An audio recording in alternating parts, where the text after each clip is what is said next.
আসসালামু আলাইকুম এভরিওয়ান। আজকে আমি আপনাদেরকে একটি ভাইরাল রেসিপি তৈরি করে দেখাবো, পটেটো ওয়েজেস অথবা পটেটো চিপস। এই চিপসটি খেতে ভীষণ মজা হয়, ছোট বড় সবাই খুব পছন্দ করে এবং এটা খেতে কিন্তু ভীষণ ক্রিস্পি।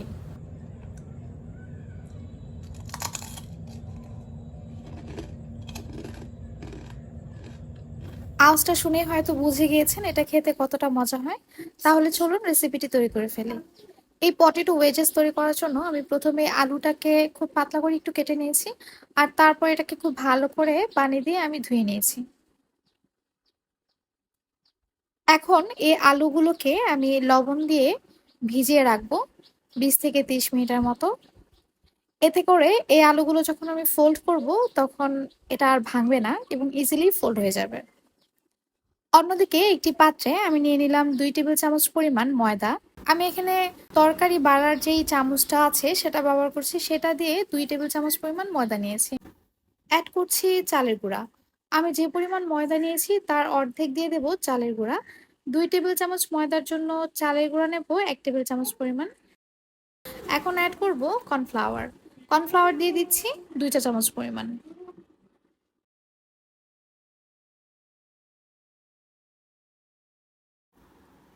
অ্যাড করছি পরিমাণ মতো লবণ। লবণের পরিমাণটা একটু কম দিয়েছি যেহেতু আলুগুলোকে আমি অলরেডি লবণ দিয়ে ভিজিয়ে রেখেছি, তাই আলুতে কিন্তু অলরেডি লবণ আছে। দিয়ে দিচ্ছি চিলি ফ্লেক্স 1/2 চা চামচ পরিমাণ এবং দিয়ে দেব ধনিয়া পাতা কুচি 2 চা চামচ পরিমাণ। অ্যাড করব সামান্য পরিমাণে আদা রসুন বাটা।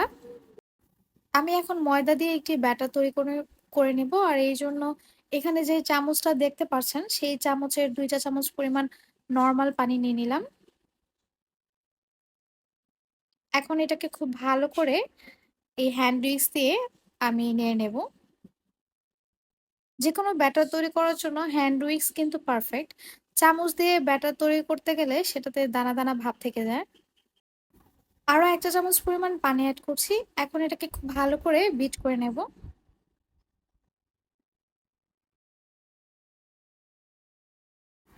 এই ব্যাটারের ঘনত্বটা কেমন হবে সেটা দেখিয়ে দিচ্ছি। এটা কিন্তু খুব বেশি ঘন হবে না, একটু পাতলা ব্যাটার হবে, জাস্ট আলুটার গায়ে যাতে একটু লেগে থাকে এরকম।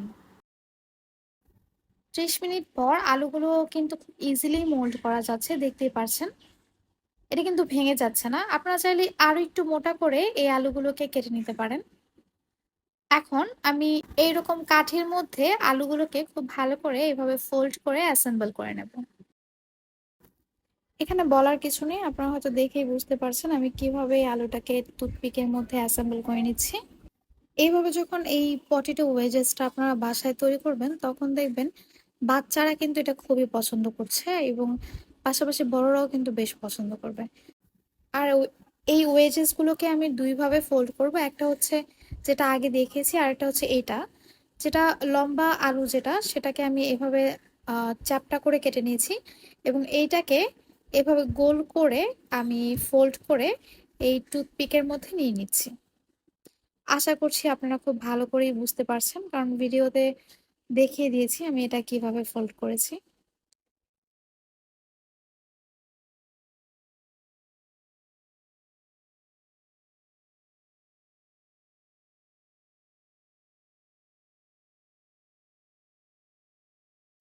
তো এইভাবে করে আমি সবগুলো পটেটো ওয়েজেস তৈরি করে নিয়েছি, দেখতে পাচ্ছেন।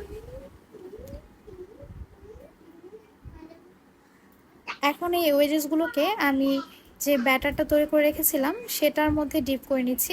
যেহেতু কাঠিটা একটু বড়, ডিপ করা যাচ্ছে না, তাই চামচের সাহায্যে আপনারা এইভাবে এই ওয়েজেসগুলোকে এই ময়দার ব্যাটারটা দিয়ে কাভার করে নিতে পারেন। খুব ভালো করে কাভার করার পর এটার মধ্যে এক্সট্রা যে ব্যাটারটা থাকবে সেটাকে ঝেড়ে নেওয়ার জন্য এইভাবে ওয়েজেসগুলোকে আপনারা বাটির মধ্যে রেখে দিতে পারেন, এতে করে এক্সট্রা ব্যাটারটা কিন্তু পড়ে যায়। এই ওয়েজেস গুলো ভাজার জন্য তেলটাকে প্রথমে খুব ভালো করে গরম করে তারপর চুলার আঁচটা মিডিয়ামে রাখতে হবে। এটাকে ডুবো তেলে ভাজতে হবে এমন কিছু নেই। আমি কিন্তু ডুবো তেলে এটা ভাজিনি, তারপরও এটা কিন্তু খুবই ক্রিস্পি হবে। আমি এইভাবে চামচ দিয়ে ওয়েজেস গুলোর ওপর দিয়ে তেল দিয়ে দিচ্ছি। আর আমার মনে হয়েছে কাঠিগুলো একটু বড় হয়েছে, তাই ওয়েজেস গুলো ভাজতে আমার একটু সমস্যা হয়েছিল। তাই পরবর্তীতে আমি কাঠিটা ছোট করে কেটে নিয়েছি আর এটাকে খুব ইজিলি আমি ভেজে নিয়েছি। প্রথমে চুলা আঁচটা মিডিয়ামে করে ওয়েজেসগুলোকে ভাজার পর চুলা আঁচটা আরেকটু কমিয়ে একটু সময় নিয়ে ওয়েজেসগুলো ভাজলে এটা কিন্তু ভীষণ ক্রিস্পি হয়। আর ওয়েজেসগুলোর কালারটা যখন এরকম হয়ে আসবে ঠিক তখন আমি এটাকে তুলে ফেলবো। এখন আমি আপনাদেরকে খেয়ে দেখাচ্ছি এটা কতটা ক্রিস্পি হয়েছে, তাহলে হয়তো আপনারা বুঝতে পারবেন।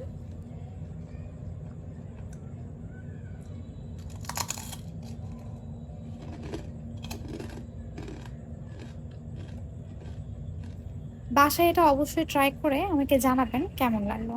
আজ এই পর্যন্তই, আল্লাহ হাফেজ।